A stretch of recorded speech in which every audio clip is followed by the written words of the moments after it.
constituency in positive activity. Right. So yeah, it's a huge thing. Anyway, Tom, it's 6 o'clock. People are just logging in, and what I would say is let's start, and we can make an announcement maybe in 10 minutes as well.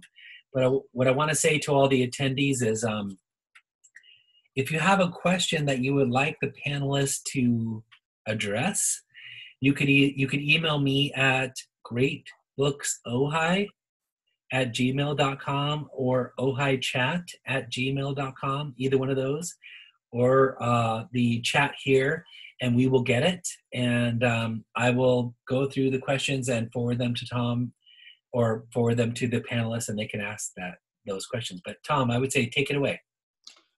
Okay, well, first let me express appreciation to all of you on the panel. We really appreciate your availability. You represent a kind of a cross-section of the constituencies and points of view in education, and so I'm looking forward to our discussion. I'm going to ask you to introduce yourself. I hope you don't mind doing it that way rather than me introduce you. It's probably a little more interesting to the audience to hear your own voice about it. So Erica, can we start with you? We're just interested in your job and your general understanding of the situation as it is now. Mm-hmm. Sure. So Erica Beck, I'm the president of Cal State Channel Islands. I've been here for just going on 4 years now. We are one of the 23 campuses in the CSU. We are the newest campus in the CSU and the fastest growing campus in the CSU. And you can see it behind me, beautiful university. So we are at this point, like virtually every university in the country, virtual in operations as well as instruction, although we just graduated 2,800 students on Saturday, last Saturday, and we had a really touching, though very different experience in virtual commencement that our students helped plan, which was tearful and joyous all at the same time, but could not be more proud of this class in particular. Yeah. Oh, that's wonderful. That's really wonderful to hear. Well, welcome. Paul? So, hi, everyone. I'm Paul Lazenby. I'm the president of Mother of Divine Grace School. So we're based out of Ojai, but we are a distance learning school. We're a Catholic classical distance learning school, and we have 5,000 students thereabout, and we are in over 28 countries right now. So we're spread out all over the world, mostly English-speaking countries, but in some cases not. And we work to provide what we say, it's a Catholic and classical education in home, which really enables parents to try to take on some of that role as teacher. And then we supplement where we can with various other things to make it successful. But we're an accredited school and we're going on 25 years this year. Mm-hmm. So you've got a great deal of experience with what we would now think of as the virtual process. That's how you've been doing it for a long time. That's right. And it's organically grown. We started out, I mean, technology's changed obviously dramatically, but that's one thing we try to stay kind of up to date on. And I think it's been helpful. And so I'm looking forward to, if that can be helpful to the broader community, sharing some of that as well. So. Great. Jody. Yeah, my name is Jody Grass, and I am the head of school at Oak Grove School here in Ojai. We have students from 3 years old all the way through high school, and we have a very, very, very small residential program. So we average between 12 and 18 kids per grade, and we are located in Miners Oaks on 150 acres. Lovely 150 acres. Yeah. It's beautiful. It is indeed. Tiffany, please. So I'm Tiffany Morris. I'm the superintendent of Ojai Unified School District. This is my first year as superintendent, which is, potentially not the year I would have picked to have as a first year, but here we are. And we have 2,400 students about in Ojai Unified School District, preschool through 12th grade. Great. So for the benefit of the audience, the way we're going to proceed is as a friendly discussion about this incredibly challenging and interesting and relevant situation that our country and other countries all over the world find themselves in. I mean, I've been around a long time, and I can't remember anything even vaguely close to this in its depth of change. And one of the challenges is to sort of have foresight.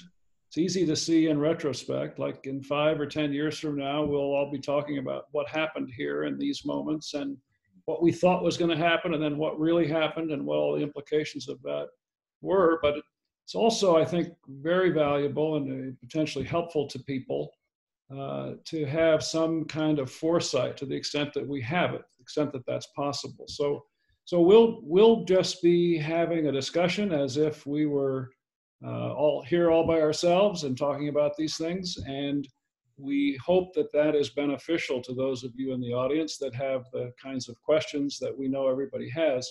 We'll talk for about an hour, and then we'll open it up to your questions, which you can send in, and Andy will be looking at them, and we'll present them to the rest of the panel. Yeah. So my first question for the panel is this a temporary disruption, this thing that we're seeing, or is it a permanent change? So I'll take a stab at that, Tom. I think the answer is both. I think it is certainly a temporary disruption in one, right, that none of us anticipated, but it also represents, I think, a shift and a balance. So for example, for Cal State Channel Islands, and we are, you know, a comprehensive public regional university with an access mission. And our mission is to provide a vehicle for social and economic mobility for as many people as we can throughout the state of California, but particularly within our region. And so I think this shift into virtual spaces in particular has provided us with an additional vehicle to expand that access point for students who would have a hard time coming to the university in person. We already offered some complement of virtual instruction and online instruction, but I think this will shift the balance a bit long run in a way that I think will be helpful. But it will not replace brick and mortar and should not replace brick and mortar, the really vital, enriching experiences that happen face to face. But I think for us at least, will provide us with an additional tool to help accelerate economic and social mobility. Mm-hmm. So I mean, what goes through my mind as I listen to that is, to what extent is social and economic mobility related to the person-to-person experience that I have, in contrast to what I can get in a virtual setting? Yeah, it's a great question. So I think one of the things that we've been really cognizant of for a long time, but on our campus, something we pay a lot of attention to, is facilitating a sense of belonging and connectedness to the university. Now, we've done that in person-to-person ways, but also in virtual ways. But in this space, we have rapidly accelerated those things. So for example, our student affairs staff has created all kinds of virtual programming. And in this moment, something that our students are really craving, building a sense of community. So everything from affinity groups to movie nights and these kinds of Zoom virtual experiences, but they've been really thinking through how can you build interaction, something we've done in higher ed for a long time in the online spaces. How do you build student engagement in those virtual spaces? We've had the benefit of having our students lead the way. So we have actually asked our students, our student assistants who are working, for example, at my front desk at the university, who are now not working at the front desk at the university, are working virtually. We've redeployed them into helping us build virtual experiences for our students that build just that, learning communities and engagement and affinity with the institution. I think we'll learn much more about that in the months ahead as we look at what we've just experienced and get better as we work towards the fall. So I think to Erica's point, like this reminded me of when I was a science teacher and this theory about evolution. So you have this idea of punctuated equilibrium, right? So in evolution, you have micro changes, little tiny changes, and then you have some massive event which causes punctuated equilibrium and rapid evolution, and things are never the same. Right. And so I think for education, this is our moment of punctuated equilibrium. We will never have an event that will cause us to change as quickly and as drastically as this is, even though it doesn't. We'll have to look back and say, you know, we still will have brick and mortar classes, but likely there are functional core elements of education that will change, such as our use of technology and the way that we interact and the way that we schedule. And there's all kinds of things that just won't be the same, even if we go back eventually to regular brick and mortar programs. That makes sense. Yeah, I know this is something that's trying to be implemented as well, but you know, we found a lot of success both in my brick and mortar college and discussion-based classes, but then obviously in an online setting, as much as you can get the students to interact with each other, I think that gets to something you're talking about, Erica, with that socialization. It's not the same, but it is nice for them to be able to bounce ideas, and they learn how to have civil discourse with each other about topics. So as much as discussion among a class can be a part of it, I think it makes a huge difference. It's really a big question for us because we actually haven't had any aspect of our program that was virtual. And we are what we call a relationship-based educational model that Andy kind of spoke to as we all started to gather. We really value the relationship with the student, the person relationship, as well as with the teachers and the parents as a part of that. However, we are noticing that some things that we're doing as Agora is doing, like parent meetings, for instance, we're getting more participants when we do our parent meetings virtually through Zoom. So, you know, there are some places, we've always struggled to find times for clubs to meet or student councils to meet because the day is so full. Finding that, and maybe it's because it's in this environment, but it seems like that is a platform that can offer meeting opportunities that are difficult to fit into a really active day. So, I mean, I see some of those potentials. So let's look at this from through the lens of the student, or from the standpoint of the student.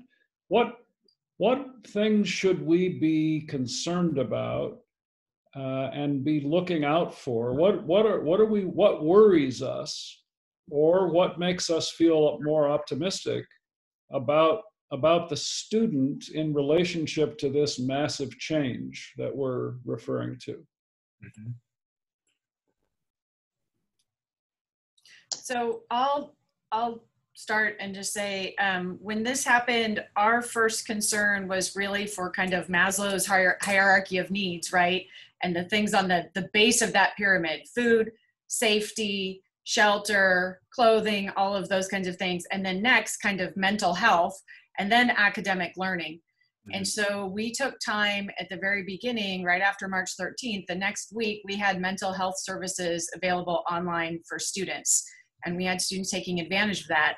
And as we are going through this, we have more and more students who are homeless, whose parents are laid off, who don't have access to the very basic needs that they have. So for us, that's temporary, but that is a huge part of our work right now, is really supporting families through this, because I can't ask kids to learn if they are, you know, to write a 1,000-point essay on something if they are homeless and living in motels and don't have access to computers and don't have food, or a number of other things that we have happening. We also have seen in our district, we have some families and employees in abusive situations, and they can't leave. And they don't have access to that whole network of support that normally comes when you're on a campus connected to caring adults.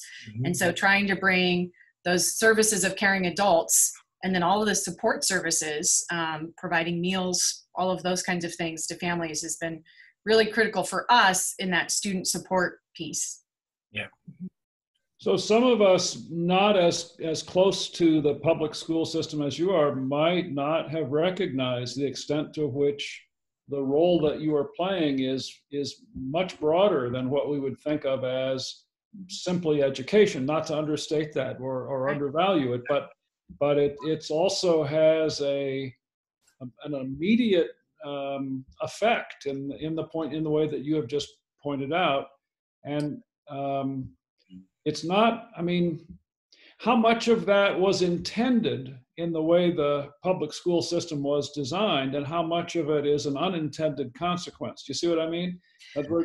Right. I would say for me, it's a focus. So some districts are choosing to provide these services, some aren't. I would say we are probably on the spectrum of districts in Ventura County.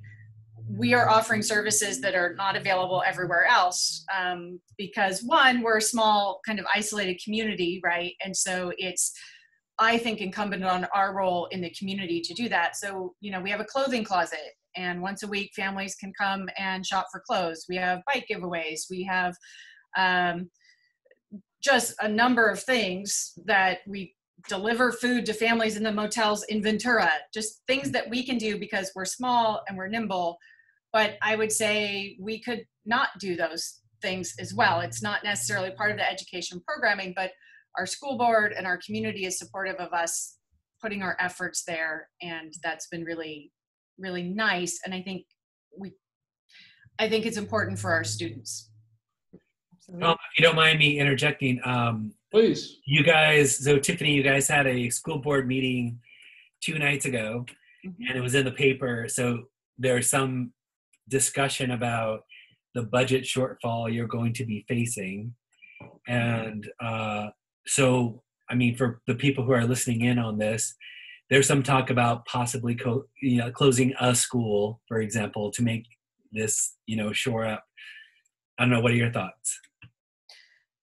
So one thing that's important is all of those efforts that we're doing, the clothing closet, providing meals, those aren't coming out of the general fund. So it's this balance of, how do we support students by connecting to community resources, right? So community has donated the clothes, the community donates the bikes. We're really a conduit between the community resources and families where it's really difficult to connect to those resources, right? Yeah. Even for our homeless families at the beginning of this, I could not figure out how to get them into housing. And I'm pretty good at navigating red tape, and we couldn't figure it out. So we partnered with the city and we took care of our families because the systems in place weren't there to support our families. And I can't have a family with 4 kids living in the parking lot of the school. We can't do that. Right. So, when we have budget cuts, how do we continue to serve our kids in that way and yet have these cuts? And that's the tremendous task ahead of us, right? Is to still serve kids the resources we have available. So what I'm seeing in some of the questions right now is, are there ways, this is Karen Bosson, who's like a great Ojai person, of course, that you probably all know. Are there ways for the community to support what the school district is doing for students and families? Sure. So we have something called Family Fund, and I will see if I can put the Family Fund link in the chat. Sure. Yeah. And I'll do that, and I will put it also in the kind of post email that goes out to everybody. So greetings, Karen. We're happy that you're out there, even though we can't see you. We appreciate your virtual presence. Oh, yeah. Erica, yours is a public institution. Yeah. Do you have any parallel issues? Yeah, absolutely. And in fact, so I would say in the immediate transition to your initial question, what was the greatest concern, is really the greatest concern is that students would give up. That students would not continue in their path toward their ultimate educational aspirations because they're dealing with so much. And of course, this circumstance really exacerbated the disproportionate impact of the consequences of COVID-19 on our most vulnerable student populations. Yeah. So we absolutely see that. One of the other big concerns right away was inequitable access to technology, right? So we shifted immediately into a virtual space, knowing that so many of our students and their families would not have access to technology. So one of the things that we did is invest heavily in getting technology into our students' hands immediately. We deployed hundreds of laptops and all kinds of support to ensure that our students would continue. And of course, I know you're a data person, like I'm a data person. We were tracking daily. We were tracking the data. I was looking at both course withdrawals as well as semester withdrawals to get a really close handle on whether or not our students were going to be giving up. And I'm just so incredibly proud to say that they didn't. There were drops in spaces, but they stuck with it. And it really is extraordinary. And I think it goes to your earlier question about those personal relationships. And it's that they know, and I received dozens and dozens of emails from students expressing overwhelming gratitude for our faculty and staff, because they know that they care about them. Mm-hmm. They know that they care about them holistically as well as intellectually, and that we're there to support them. On the basic needs side, I'm so proud of our basic needs team. So we have a food pantry on campus called the Dolphin Pantry. They immediately transitioned into a drive-through pantry. We put all of our basic needs support services into the virtual website that has every academic and student success resource that our students need online, something we didn't have before. And again, I think will be a long-term asset to our students and to their success. But we see many of those same challenges. And I'll say, for me, the sort of one metric that I look at for mission fulfillment of Cal State Channel Islands is, are we really fulfilling the intended purpose as a public university with an access mission? We are 5th in the nation in terms of social mobility. So looking at the income level of our students and their families at the point of matriculation, and we did not conduct this, CollegeNet does this annually, and then looking at our students' income level post-graduation and the sort of overall value added, there are only 4 universities in the country that are better at providing that access to social and economic mobility than Cal State Channel Islands. And so that's how we systemically address those challenges and those issues that Tiffany sees in her school district, that we see in our communities. And we know moving forward, there's lots of data. Public Policy Institute of California has done a lot of really elegant studies looking at the future of our workforce. And we know that the future of our workforce will require a far greater level of education than our current workforce. So by working together, all of us, really to elevate our community, we all benefit from that. That's really interesting and wonderful. I can't help but comment on the irony of doing things that we should and could have done a long time ago in the crisis. I don't mean that in any way critically. It's just an interesting observation that the society hasn't been willing to support certain things, and now we're forced to do them, and we're doing them. And just an observation.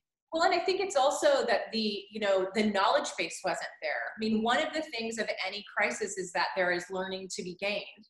And if you navigate it well, the learning will occur.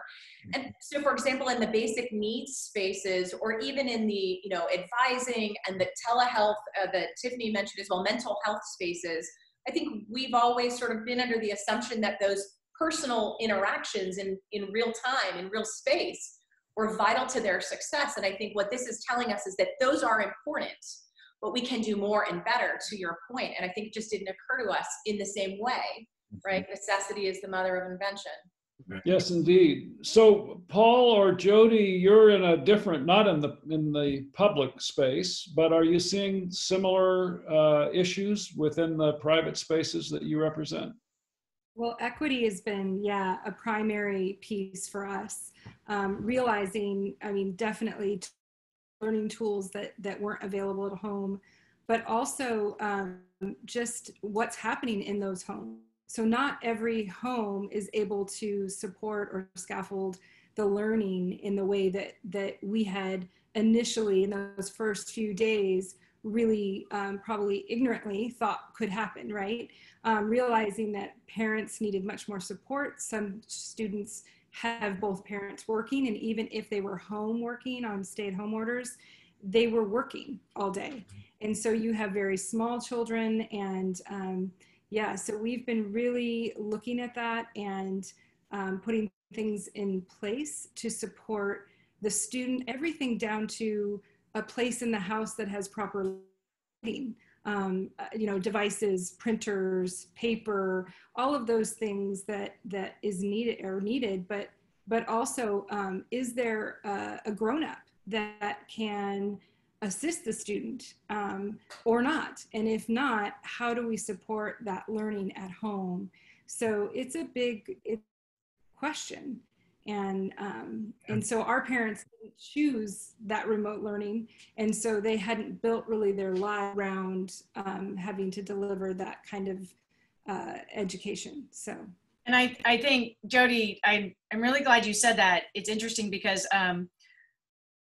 I get a fair number of emails from parents saying such and such student is in a private school and they're getting regularly scheduled Zoom meetings with every class all day, every day. Why aren't you doing that?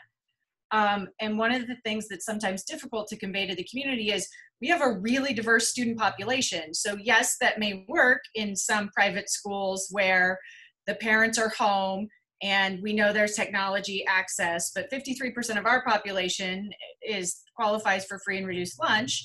And even our teachers can't necessarily provide regularly scheduled Zoom meetings because they have their own children at home that they're trying to help, and you know they're working. And it's some parents imagine a system that works well for a certain segment of the population that's possible, and our job is to try and really shoot the middle of students and families who really don't have access because I'm literally living in my car versus students who have parents who are at home, and trying to find that middle space where everyone has access and support. And that's been really difficult. And it's been really difficult, like Erica mentioned, to just get the technology out the door, right? Do you have internet access? Do you have a computer? Do you have enough internet access for everyone in your home to work at the same time? You know, we have, like, we can have regularly scheduled Zoom meetings, but if your parents are on the internet working, you might not be able to log on. And are we going to penalize students for that with a grade for saying you didn't log on and now you're, you know, failing this class? That's a really difficult situation and really hard to kind of navigate that because there's so many things that students don't have access and control over. And then how do you account for that in this model of grading? And the system is not designed to accommodate outside of school realities that students can't control for. Right. And I think from my perspective, we've been relatively preserved from a lot of this. But a large part of that is because our model is built around having at least one parent at home. So that is not always the case, as you pointed out, Jody. Both parents might still be working. Maybe one's unemployed, but even if one parent's unemployed, they're not necessarily equipped to know how to teach. And so, you know, all this groundwork that we've laid to try to help parents become better home educators is definitely paying off, because we're not seeing a huge, you know, disparity in the quality of our education. Things are more or less on par. What we are seeing is the economic impact. Our registration is now. We just opened up registration for the next year. And because we are in countries all over the world, we saw the economic hit in Ireland and in the UK first, who got shut down before we did. And so that kind of gave me a heads up as to what we were going to see over here. But I will say, you know, to what you're doing, Tiffany, with your fund to help families, you know, we reached out to our broader families and said, if you haven't been impacted and can help, would you? And we saw a really great outpouring of support. Some people sent us their Airbnb money they were going to use for a vacation. Some people sent us their stimulus checks. So there was I think a lot of people do have a certain, who haven't been affected, almost feel guilty. So there's an opportunity there for them to really help others. So I love that you've got a fund going there in the local community. Yeah. So we've talked a bit about the effect of all of this on students and to some extent on parents. What about the effect on educators? How does this massive change influence the teacher, and what concerns you about that? What are the issues around that part of it? Yeah. Well, it's been a really steep learning curve for many teachers that work with small children. That's been huge. And then as Tiffany pointed out, so many of our educators have children. And so now their children are home and they're having to support their children's learning. So it's a huge learning curve. For our high school teachers, it was pretty seamless. I think that first couple of weeks, they lost 5 minutes of instruction time, which was kind of shocking and not the expectation. We've learned a lot about that since then, and we've learned that actually educators and students really don't benefit from being, on synchronous virtual learning all day. So we've really shifted that away from that, and we will do more shifting away from that. But for our teachers that work with small children, it's been significant. Yeah. Yeah, I mean, I think so for our faculty also, I think varying levels. We have faculty who had been very comfortable in online and virtual spaces and been doing it exceptionally well for an extended period of time. And then we had others who really had to adapt. And it is a significant challenge for them. And I would say also for our faculty who are singularly dedicated to the success of our students, there is an emotional burden as well, because they're pouring so much of themselves into facilitating the success of our students and building those interactions that help facilitate that. But I'll say the creativity has really been extraordinary. So I'll give you a great example. Our dance faculty are gaining a national reputation for having transitioned into virtual spaces in ways that are mind-blowing. I mean, they're absolutely incredible. They are now teaching dance faculty from around the country, universities around the country. I participated in some of these, and they're using a whole variety of different tools, but they did not skip a beat and never imagined that they would be teaching dance in a virtual environment. So it is the creativity that you see is really inspiring, though it is incredibly challenging. And this summer we're investing, our faculty will spend a great deal of time this summer engaged in additional professional development and interaction with new technologies and different kinds of technologies in order to provide the best experience that they can for their students. But there's no question, it's a lot to ask of educators. I was thinking about when I was a first-year teacher, and it was hard. I was exhausted all the time. I could not believe how tired I was at the end of the day. And I kind of wanted to quit most of the first year until I got to about March. And then I was like, oh, okay, I got this. But it took me a while. I think this is like first-year teaching for almost all of our teachers. If you have not had experience teaching online, you are like year one, you're tired. It's hard. Some days you're like, I don't know if I'm doing this right. All the things that you've learned that work well as an educator, the development of your craft are maybe relevant, maybe not. And so I think it's, I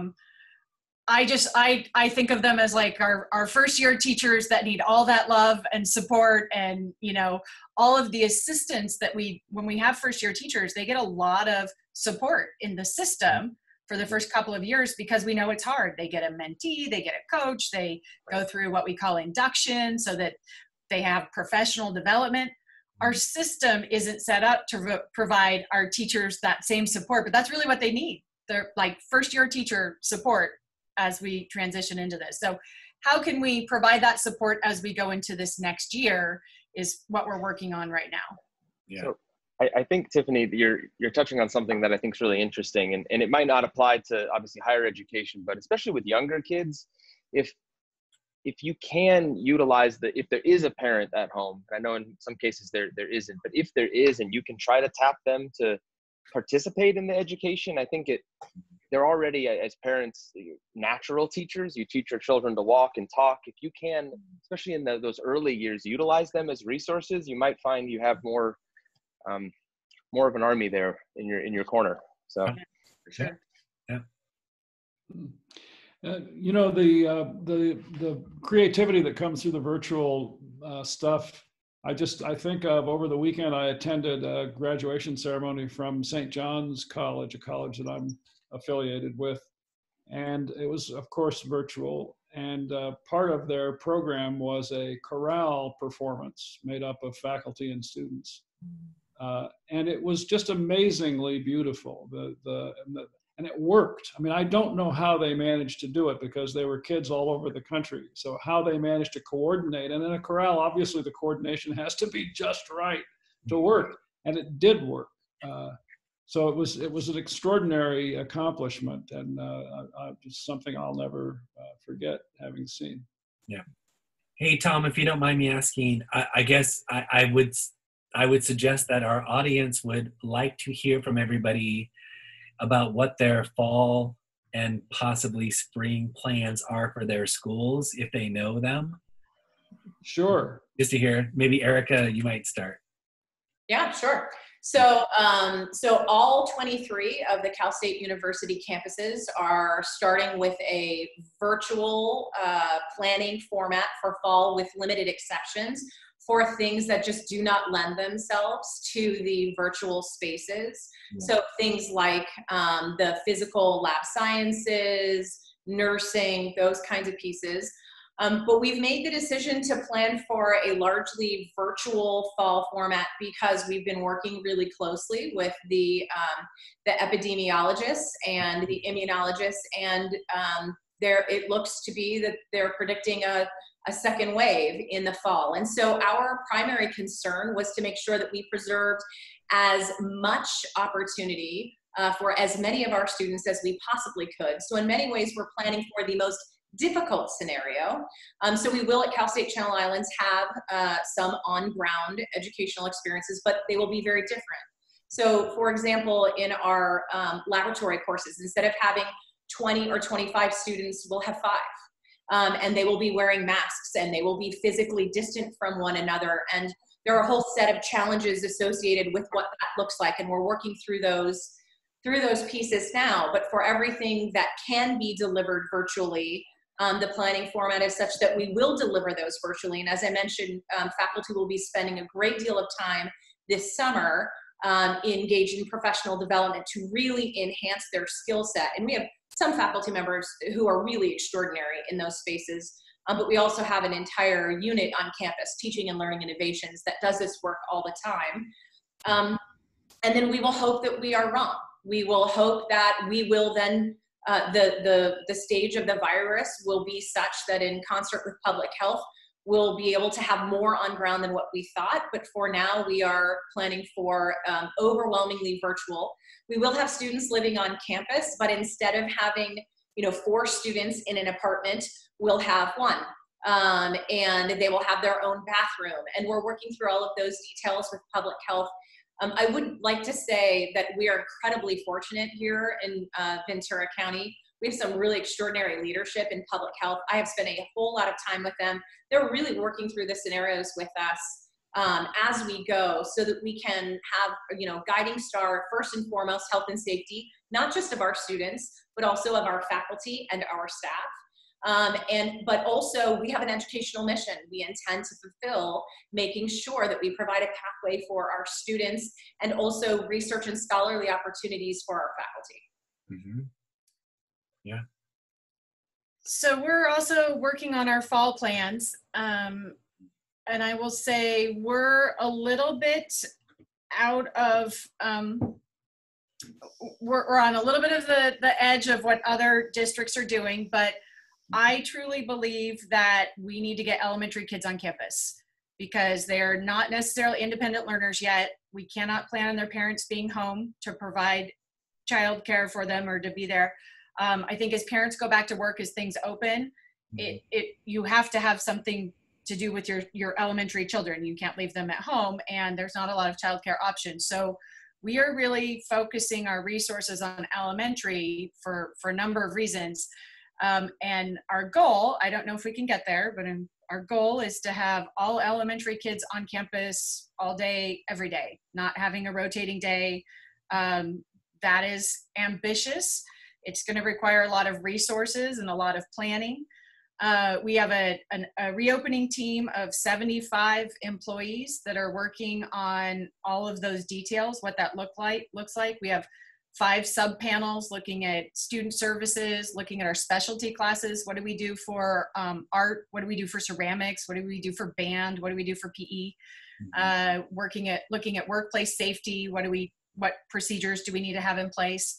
Looking at distance learning. And so the recommendations from those committees should be out tomorrow. We're going to vote on them, and then we're going to have a parent committee where we share them with parents. We're going to have a parent survey. They're going to go to the school board, and then we're going to revisit those. So we have a whole team of people that's working on this.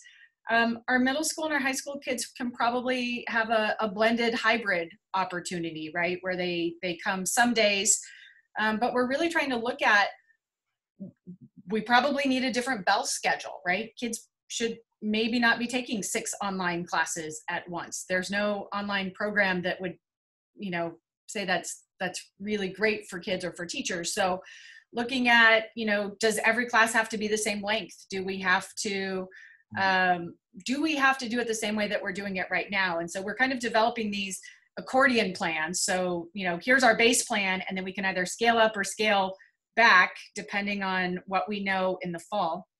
We also are having in-person summer school, which is also not happening most places throughout the county, but small groups of 10 that we're working through all of that right now. So we have, elementary dance class and mariachi and I don't know, all kinds of classes. And those kids will be coming every other day in groups of 10, and we're working out all the safety. And it's really a pilot for the fall. So if it all falls apart during the summer, then we'll have to change our fall plans. But I think one of the things that's really interesting, and Erica, I know this is the case for you, we can't just reopen overnight. It takes months and months of planning to do anything. Even things like ordering all the personal protective equipment that we need. We can't get that overnight. We can only, that takes months to get. So we have to plan now and say, if we're going to have kids wearing masks in the fall, and let's say we had disposable masks, we need thousands and thousands of masks. We're not going to get those if we order them in August. So it's this really long-term planning. And so we are working with public health, Ventura County Public Health as well. I would say we have the same thing. We're running our summer school plan by them with these really, really small, tightly controlled groups and physical scenarios. And, we will see also what it looks like a month from now, right? And 2 months from now, I expect it will look different. So trying to plan, but also be flexible is kind of the work we're doing. That's Jody. Yeah.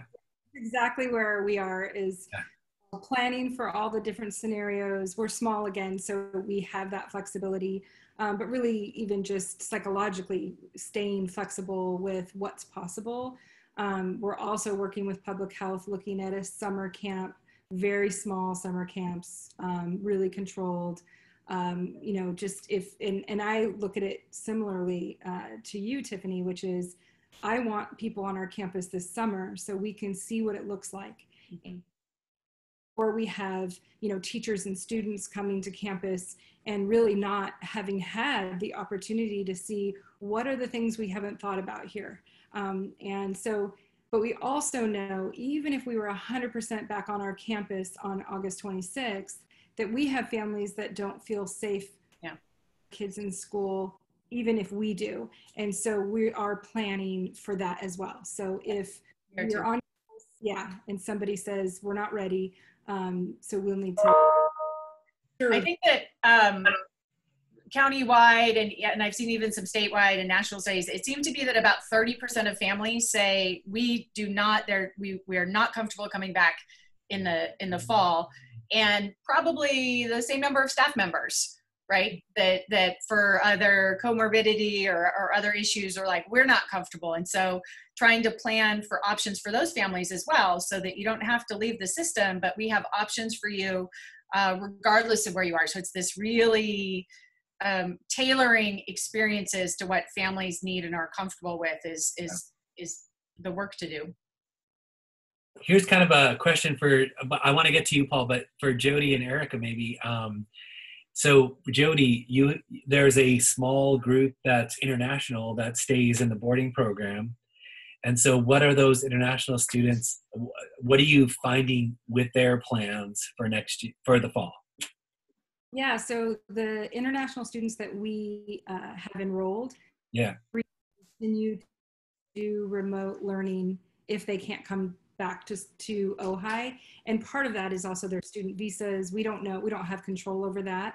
But we're ready to serve them if they can be in Ojai, even if it's through our boarding house remotely, which is what we did with one student this last several weeks.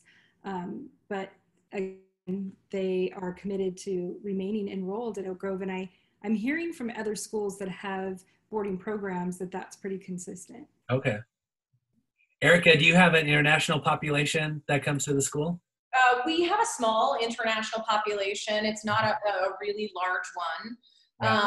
And we also have students, of course, that study abroad typically. So, in the midst of all of this, there was, a great deal of effort in getting our students from places like Italy and South Korea early on, getting them back safely to the US. So we expect to have a pretty small international student population interest because of the complexities that Jody identified, but we are also looking at those virtual intersections. One of the critical components of a college education is a global perspective, and that is, part and parcel to, both directions of international engagement. And so we're looking at ways in which we can engage in virtual spaces, potentially in even larger numbers, in both directions. It is really unknown. The visa issues are incredibly complex, as well as the traveling issues. And I think by and large, we won't have, we do have some international students who are still here.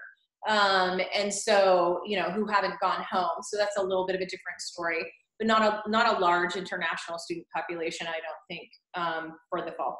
Yeah. Paul, your fall plans, Paul.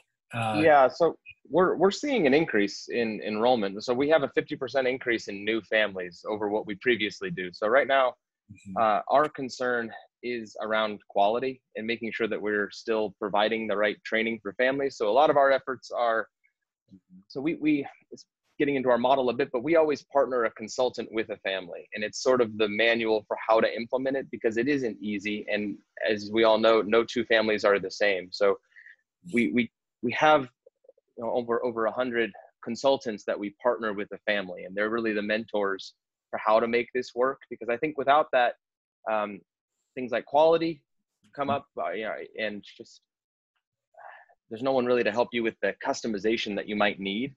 And I think I've heard a lot about some of the difficulties there, and I know that that's proved to be really helpful for us, is providing that kind of seasoned mentor as much as possible. So that's really our focus, is providing training for families, the new families, and making sure they get a good start right now. Yeah. So can we turn to the policy level? So we've talked about students and parents and educators. It's across the country. I mean, it's across the world, but let's just take the U.S. It's tremendously controversial. At what point should who open and who not? And states are all making independent decisions, and whatever decision is being made is objected to by some constituency and is thought to be not the right way to do it, and so on. And no one has the magic crystal ball to say, well, this is the right thing, and we know what it is. But what do we want from policymakers? So Erica, a decision was made about the University of California and the state university system. I don't want to put you on the spot and ask you if that was the right decision, but maybe a better way to put it would be to say, are there considerations that we should be mindful of with respect to that decision? So, I mean, I think it is the decision. So the CSU, writ large, we have 500,000 students. We have 55,000 employees. We are an economic engine for the state of California and the future of the state of California. So from a policy perspective and a state perspective, a taxpayer perspective, you want to preserve as many educational opportunities as you possibly can for as many of those students as you can. I mean, we're the largest producer of nurses and healthcare employees, right? Teachers, all of those pieces. So I think that that really is the objective, is how do you ensure what we just did, in all of us across education, higher education, is miraculous, to shift from brick and mortar experiences into virtual ones, and really keep going. It is Herculean. But that kind of experience is not the kind of experience we want to have again for educators, for our families, for our students. We need to get better at it. And so the decision for us gives us that time. So we were able to make a decision and engage our faculty, who are absolutely vital in ensuring that we have an extraordinary academic experience before they left. And then also to take the time to plan. I think in the end, we all hope we're wrong. We hope we're wrong, that we will be able to do more on ground than what we had anticipated. But I think with respect to public health, those decisions are best handled locally. And I think that our policy allows that to happen as well. So I spent a great deal of time with Ventura County Public Health and Ventura County leadership, and we are working through the nuances of that. And that will look very different here than it would, say, in Arcata at Humboldt State, right? Those are very different, and it will shift over time. And I think the one thing I say to campus a lot is the one thing we know for certain is that uncertainty is our future. And I am incredibly grateful, have never been more grateful for my public liberal arts education, which has allowed me the ability to problem solve, really strong analytical skills, which is what I want for our students so that they can thrive on the other side of this. Right. So one thing I hear in what you've just said is that public policy needs to have some flexibility to be able to adapt itself to the circumstances of the individual entity. Yeah, and it's going to look really different in different places. And in the end, the objective is to ensure that we continue to serve as an economic engine and a civic engine. But yeah, I think, and you'll see that in the end, you'll see some adaptability locally. But I think that making the call was, you need something to work with, and the ability to plan and be prepared. The other thing we've learned is planning works, and the benefit of planning, cannot be understated. You don't want to be planning at the last second because you'll never make the best decisions that you can. Yeah. Tiffany, what would you say to policymakers? I would say that something that comes into conflict quite frequently is what policymakers say, and then our reality, which is that we have bargaining units, and anything that we do has to be negotiated with our employees. We don't have unilateral abilities to implement lots of things. So it's important that whatever we do gives us the flexibility to work with our employees' unions to determine what's best for them, what works for them, and to go through that process of negotiation. And so I think in the school districts, you sometimes see, well, why isn't there a statewide mandate about this? And it's because, we can't do that. It doesn't work for us in a lot of ways. And so I would agree with Erica. It's important that there be some flexibility, looking at our local cases, looking at our local constituency, looking at what is happening right here is very different than, even some of the places that are in our own county, but like closer to LA, it looks different. And so I would say I am a fan of the most flexibility possible to make the best decisions we can locally for our own our own district, our own students, and our own employees is really important. So my last question before we go to the questions from the audience, when we look back on all of this, are we going to say that education is better off or worse off than it would have been otherwise? I don't know that I could speak for but I could say that for certain learners, this has formative, that some students have, I wouldn't say thrived, but have learned that, you know, they can learn virtually, and that they're happy to have less time at school. I think there are other learners that really need that relationship, need to be on the ground, need to be in physical connection, you know, need the bricks and mortar. So I think I don't know about the big picture about education, but I think we've learned a lot about our learners. Jody, if you don't mind, can I just ask you about that? Because it seems to me that the main criticism of the online learning shift is all the things that happen at school for students, right? Like relationships, friendships, the compassion, all the stuff that happens at school. So is that something, I'm sure you guys are talking about that or thinking about it or how to incorporate it? Right, and it is being incorporated in this platform. Yeah. But I think for me, and I think some of my colleagues, that the surprise is when there's a student who actually does really well in this environment, because Oak Grove's, I mean, that's how we do our education. And so, you know, we also are, to a certain degree, just needed the opportunity to step back and look at what we're doing and how we're doing. Yeah. This has been the most clarifying moment in so many ways for all of us, and education is no different. You know, we get to see it clearly because it's been uprooted. Yeah. Tiffany, what do you think? Something that we've noticed, or that we're starting to notice and would want to do a little more analysis on, is it seems like our students who are very good at school, at traditional school, that thrive in that system of kind of adult interaction and motivation by grades and social interaction, they are not thriving as much in online education.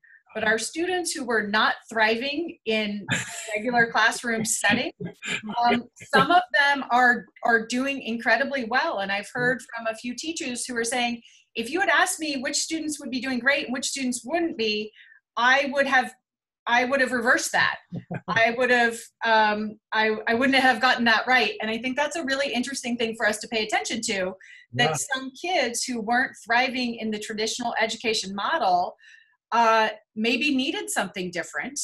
And maybe now we have an opportunity to explore what that is and to provide that in addition to the traditional model. Yeah. And I've been really interested in those observations coming from teachers and thinking about, you know, not just what are we going to do in the fall, but what are we going to take away from this as major learnings for us in the future. And what kernels can we take from this and really plant those into seeds of future growth? So, Jody, are you finding that as well, like what Tiffany said? So in some cases, but in other cases, seeing kids that were already struggling or struggling more. Right, that happens too. For sure. Yeah. Why the student is struggling, really, and then it's on. Yeah, exactly. I mean, it's so dynamic and multi-layered, I think, but opening our minds to other possibilities is critical in education.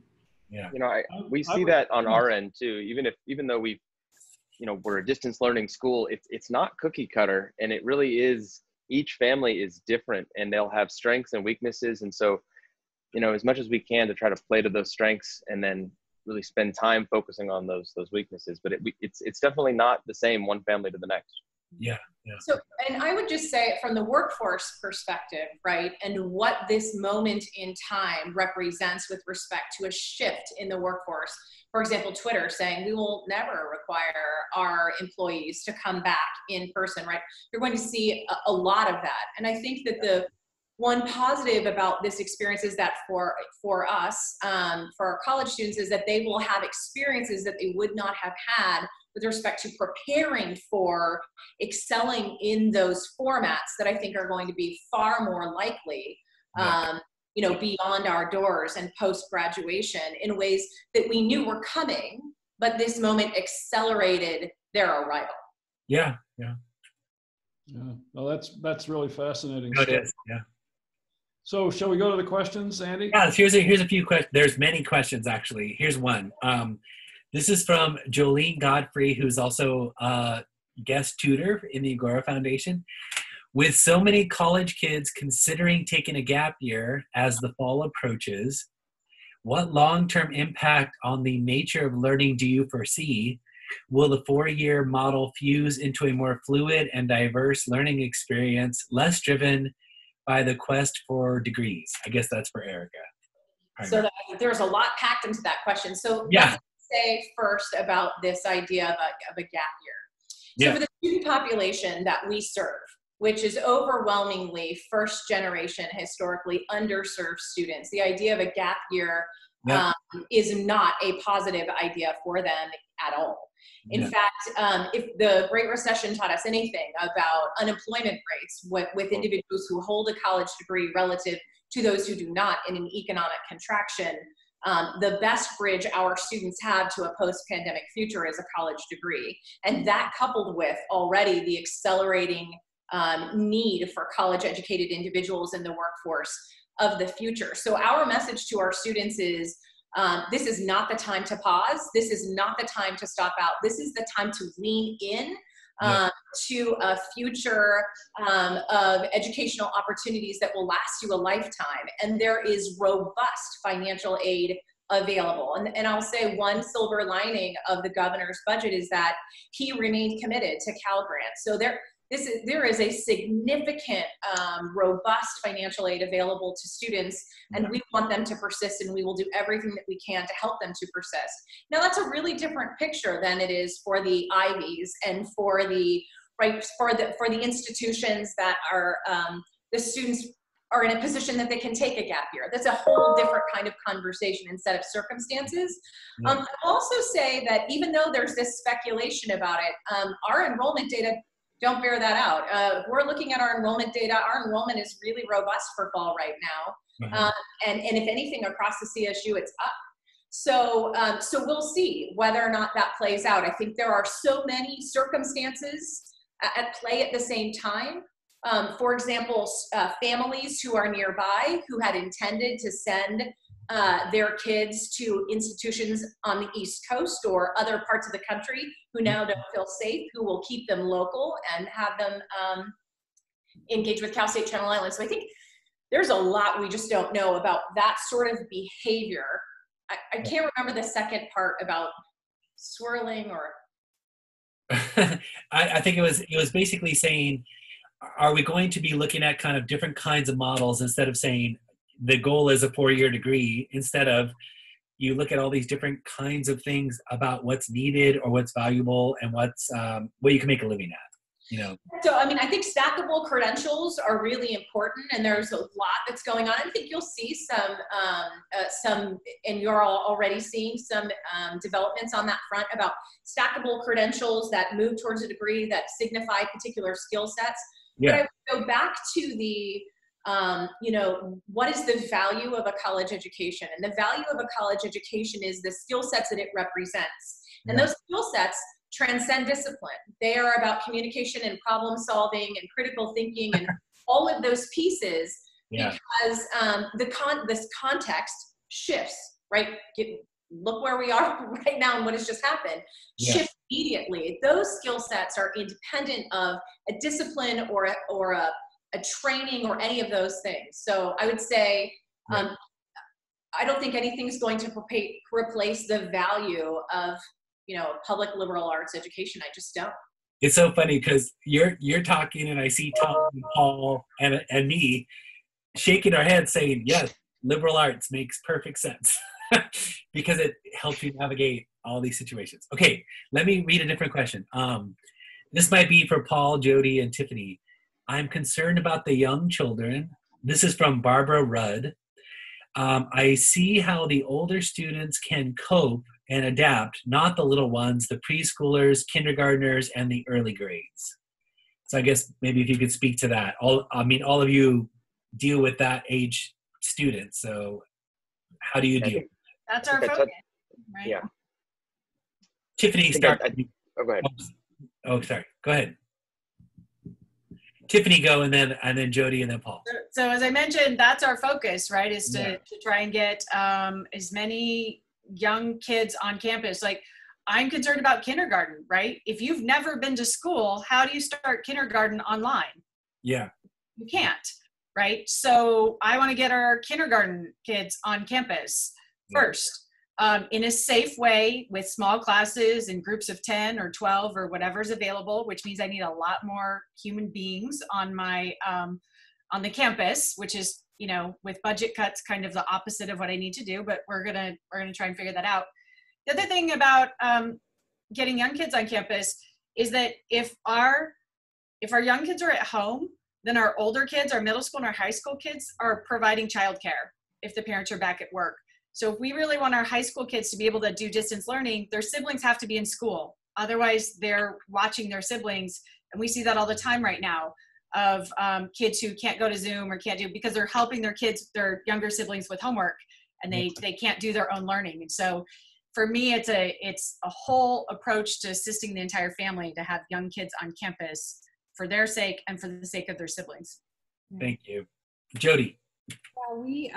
Yes, of course, it's a big concern. I mean, there's social development. So much of what 3, 4, 5-year-olds are working on is social development. Yeah. We need other 3, 5, 6, 7, 8-year-olds to do that with. And, you know, we do have big concerns. Also, what Tiffany pointed to, which is, you know, with smaller children, you really need to build rapport with a teacher in the whole concept of in class and all of that. And so if you're not starting on campus in the fall, it really is difficult. I mean, it's a huge challenge, and we're looking at that's not a possibility. How do we build that rapport? How do we work with those students to feel connected to the learning? But I think that the social and emotional development for students of all ages is so critical and such a priority. And if they're not having those opportunities to develop those skills, you know, that's a concern for all of us. Paul. Yeah, it's interesting because our model is built around a parent being there at home. And so if you don't have that, I can see that situation developing where you have an older sibling babysitting. And I am hoping all of this is behind us by the time fall rolls around. But if it isn't, I would, I guess, try to recommend in those unusual cases in my world where we don't have a parent, is if you can lean on a grandparent or someone else to sort of step into that role and facilitate it. I mean, and that does take a lot of effort. I mean, I know obviously your teachers have training, they go through a rigorous, you know, certification process to become teachers. And so you can't expect a teacher or a grandparent to become a teacher overnight, but you know, I guess, and again, we're lucky that we've built this for so long that we have a model that works. So in trying to think about ways to implement that, I do think you need an adult kind of present to sort of oversee it and partner with the teacher if we have to go through this roller coaster again. Thank you. So here's another question. It's from Amir Huda, who is a regular at Agora seminars. It seems like educators have jumped on making online education a reality for all. That is to be lauded and is understandable in these times, but there is a reason why this was not prevalent before. We forget the University of Phoenix model was poo-pooed because it lacked value. We need to acknowledge and perhaps look into what's missing in online education rather than universalizing the experience. So I guess what we've experienced in Agora, for example, is that we're getting people from all over the country, which is fantastic and wonderful and a great outcome, but it's not the same as being in the same room, right? And so anyway, I guess I would turn to you to say, I might augment the question a little bit to ask, how are you helping to make the online experience value added in the way that the student had it on campus, I guess? Maybe Erica, if we could start with you, possibly. Yeah. Sure. I mean, so I would say that, so one of the things that this sort of signature components of an education at Cal State Channel Islands really is the opposite of virtual. It is inquiry-based, it is learning by doing, it is community-based learning, engagement with business industry partners, community partners, right, and project-based, capstone experiences, all of those sorts of things. So that really is critical to the vision that our faculty have for our students and their learning. So I think what they're working through now and it is pretty extraordinary in their level of creativity, is how to create project-based, capstone-based, team kinds of experiences that are not it's beyond content mastery. So our faculty's goal is not content mastery, right? It is learning through the content beyond the content. And so those are the kinds of things they're working through now and working through. So for example, we're leveraging the use of peer mentors embedded within the courses, helping to facilitate some of those social connections, but also helping to facilitate that sense of camaraderie and leadership within a virtual environment. So we're doing a lot of breakouts. So like we're doing now, I just did this with our entire campus. I had a virtual town hall of 300 people, but then we broke them all out automatically into much smaller groups so that they could engage and dialogue. So those are the kinds of things, but really it's staying focused on what are the intended outcomes for the educational experience? What are the learning outcomes? What do we want students to be able to think, know, and do by the time that they're done with that course, and teaching to those in ways that they've not thought of before. There's a lot of creativity happening around that. Other people?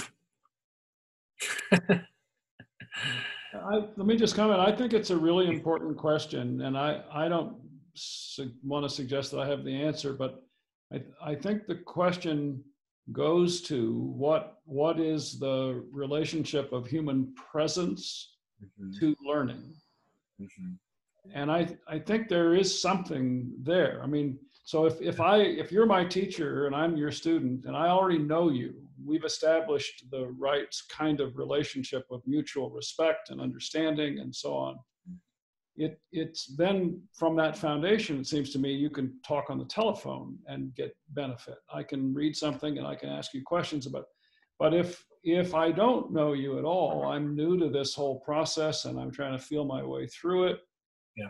Establishing, I mean, if I think back about the educational experiences that I've had that were really valuable to me, they were all about the personal relationship. Yeah. Not just the content. I mean, later you can get the content yourself, all by yourself. But if you're really in learning mode, the relationship matters a whole lot. And so, and I don't know, I'm not ready to say it can't be done virtually, but I don't know if it can. I mean, I think that's a real question. Yeah. I think I can say, Tom, that I've seen it happen well. And that's not to discount that person-to-person interaction face-to-face. I don't know that that's ever, I would prefer I see all of you right now face-to-face. But I know, using my wife as an example, so she's been teaching for our school for almost 10 years now. And she has had one student in particular I'm thinking of, she's taught for 6 years. And over that time, she's worked with her in the different grades. And it's an unusual model, I understand as well. That's supplementing the parent who's at home. But I'd say there is a relationship there. It's despite having not met, there's a friendship there. And as this young lady has grown up and is now, older, I think that there will be a continued friendship even after. And so I don't think that's uncommon in our sphere for the last 25 years. That is not to say that, my experience in college with my peers in a Socratic method wasn't incredibly formative. And I don't know that that would have been the same online. So yeah, little of both there, but yeah. It's interesting. Oh, go ahead, Tiffany. Yeah, please. No, please, go ahead. I teach in a doctorate program that's a hybrid program, and it's interesting because one, I was not a very good instructor for the first couple of years. It was really hard because I am a school oriented person, as I suspect maybe you were, Tom, and Andy, in that, like, you know, orientation towards what you're describing. But it's interesting because they have in-person meetings and then supplemented with online meetings, and I think it's a really great model. You know, you are independently learning, and then you come together 4 times a year for a weekend, and you have these intense interpersonal experiences, and then you go back and read your books and do your work in between. And I think there's something to be said about thinking through what needs to be in person and what can be done not in person, right? Do we always utilize our time in our classrooms in the most effective way, or are there things we could do independently, right? Like if you walk into a classroom and you see kids reading out of a textbook together, I would suggest maybe that's not the best use of in-class time, and that could be done different, and you could be rethinking what you're doing together. And so I think there's a lot of learning we can do around this, and some clarity that we can provide, like Jody was saying, around what should we do when we're together, and what's important, and what can be done independently. No, that's really wonderful. Here's another question. Hard sciences labs like physics and chemistry can never come close to an online experience. How are we going to manage those things going forward? It seems to me that could be at the college level or the high school level or earlier, right? How do you manage labs? Erica, do you want to start? Yeah, so I've articulated a bit about what so it will look different, right, for now until, you know, we navigate through the virus. So it will look different. I would say that some of our faculty have done extraordinary things with respect to lab kits and technology, in chemistry, not in the lab courses, but in the theoretical constructs. They're doing some pretty incredible things, and that's part of what they're working through this summer. But for the on-ground pieces, right, they will be socially distanced. There will be plexiglass between them. There will be cameras, a camera looking. So instead of having a number of students huddled around a microscope, which would be, you know, unacceptable in this environment, there would be a camera looking at the microscope and the students would be around the room. Those kinds of things. It is, it will look different. It will not be the same. But that said, certainly there are disciplines which do not lend themselves to a virtual format. Yeah. And really this is about how do you navigate those spaces in the short term, not in any way to suggest that long-term brick and mortar and the human connection, and of course Tom knows this, but I'm a psychologist by training as well. And you know, the human connection is absolutely vital. And my money is always on the long-term, the brick and mortar and personal engagement. But how do you get creative to facilitate those educational experiences in real time such that students then don't lose that pathway? So it will be different. Where we had a classroom of, you know, 100, you would be able to have 15 or 20. And we don't do a large number of large lecture spaces. But it means that the cost of education has just increased exponentially on both ends, by the way. Yeah. The cost of on-ground instruction is exponentially more expensive because of all of the PPE, the adaptations to the classrooms, the going from 25 students to 5 students. And so has the virtual instruction, because we are investing heavily in technology for our faculty, for our staff, most especially for our students. So it is quite a circumstance at the time where you have dwindling resources. The cost of providing high quality education has just increased. Anyone else? Well, I could say that, I mean, I think that it's just because we're small, because of our educational model, our teachers have been able to send home learning kits every 2 weeks. And so they've been able to accommodate something at home, and then through the use of technology as well, and to support them. But I think, ultimately we want to be doing that in our science lab, or we want to be doing on our campus. Right. Okay, I have another question. This is from Michael Eastwanick, if I'm pronouncing that correctly. Are you expecting any amount of resignations from faculty, staff who feel online education is not what they want to be doing? I'm expecting both. People who don't want to do online and people who don't want to come in. Yeah, okay. You mean family, students, right? No, I mean staff. There will be Okay. staff members who don't want to work online, and there will be staff members who don't want to come in.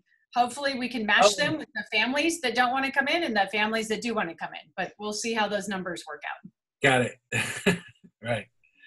Anyone else? All your staff's coming back? Yeah, I said none because I think all of our staff is coming back. So Right.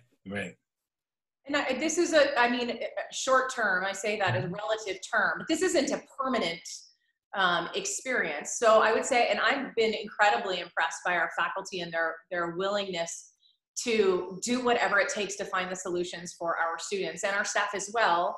And we also have the same experience as Tiffany. We have many who don't feel comfortable coming to the university, who are very concerned for a whole variety of reasons. And so again, flexibility, being nimble and working through those spaces. Yeah. Yeah, there's going to be a lot of human resources work to do as we get a little bit closer. No, I'm not surprised to hear you say that. Let's see.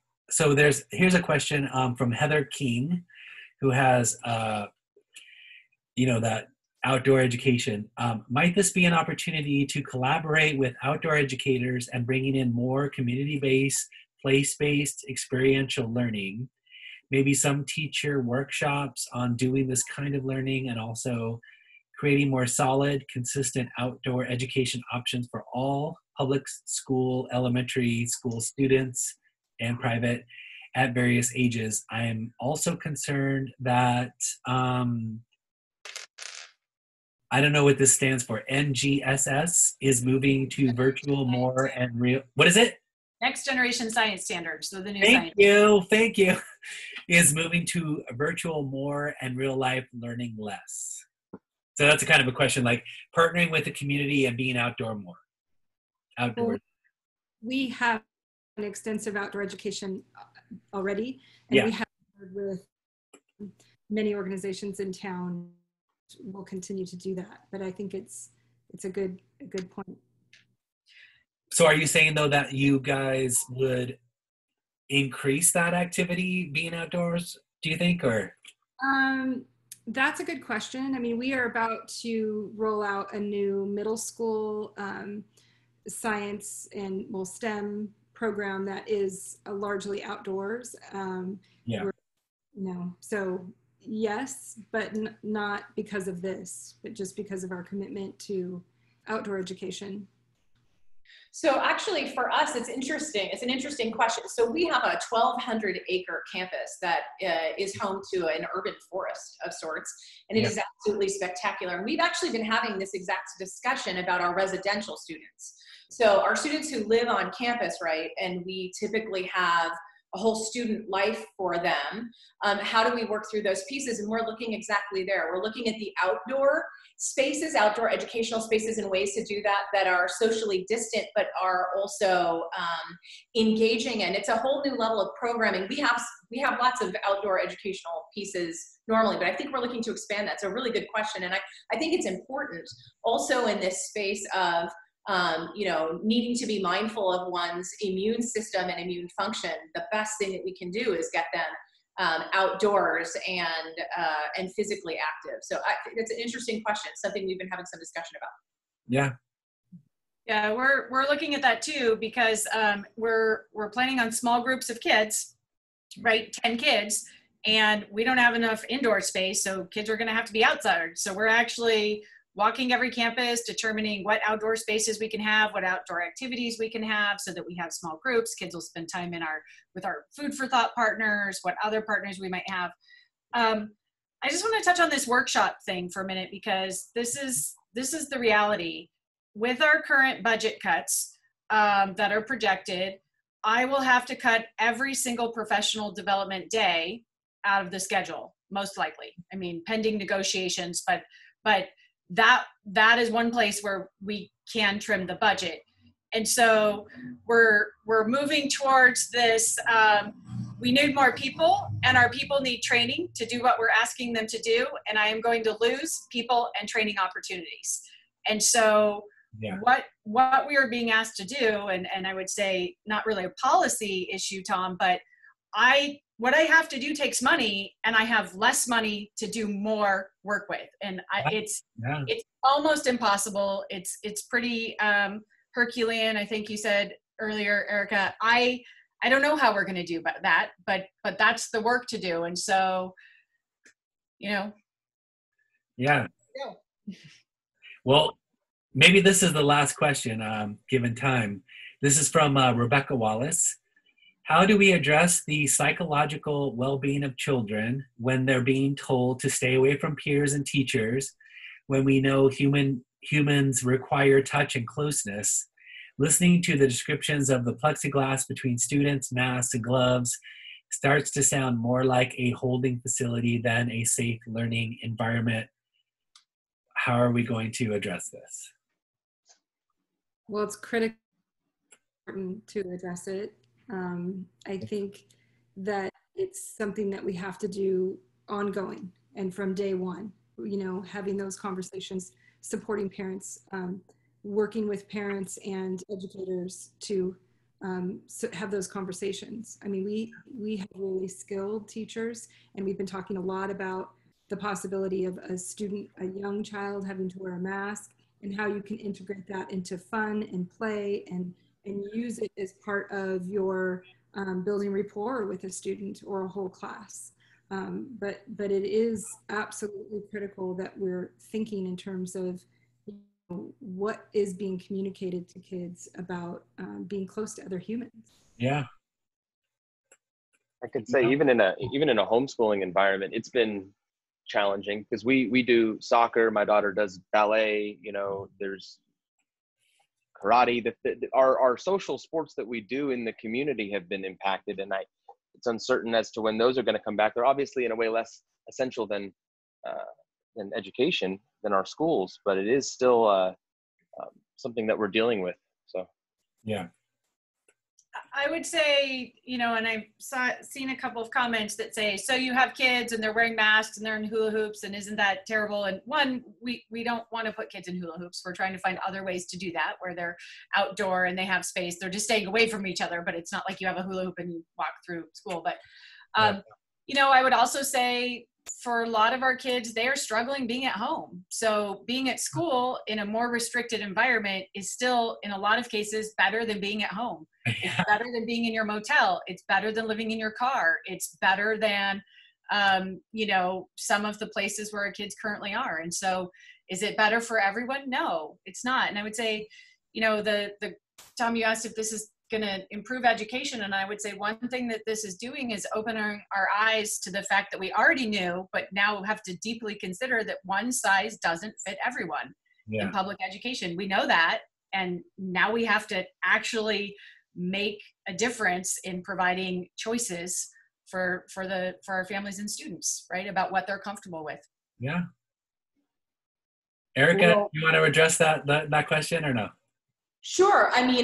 So we have a number of psychologists who work on campus. Increasing incidence in mental health needs amongst college students and children writ large, but college students as well. So it's something we have a whole lot of programming around.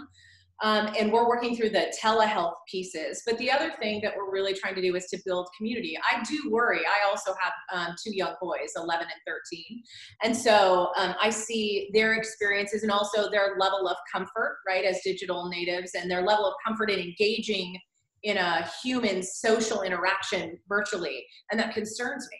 And this circumstance then potentially accelerates that. So I think it's also about reinforcing and having dialogue, not just with our students, but with each other about the fact that humans do need other humans and that social interaction is vital to the human experience. And that this is temporary. How do you then build your way out of that on the other side to bring back the interconnectedness of humans? And I think that's the biggest question of all, frankly, in this space, in that it doesn't become comfortable to be so far away in the technological spaces, particularly amongst the young people. So I mean, I think it's an existential question. It's a really important one that we'll be spending some time as a species working through over the next, decade to come. Yeah, I agree. Tom. So just a closing comment, if we were doing this in front of a live audience in an auditorium someplace, we would have a sense of how the audience responded to what we had to say, and to what extent they might have clapped at the end of this and shown us their appreciation, which would make us all feel good, or maybe it would make us feel like we didn't quite hit the mark. We don't have the benefit of that under these circumstances. So I'm going to ask our audience to send us notes. What did we do well, and what could we have done better? What would you have liked to have seen us do, and what did you appreciate? People are responding. They're saying, they're clapping. Very informative. Got some claps in the chat. This is great. Well, that's appreciated. And I want to express my appreciation to each of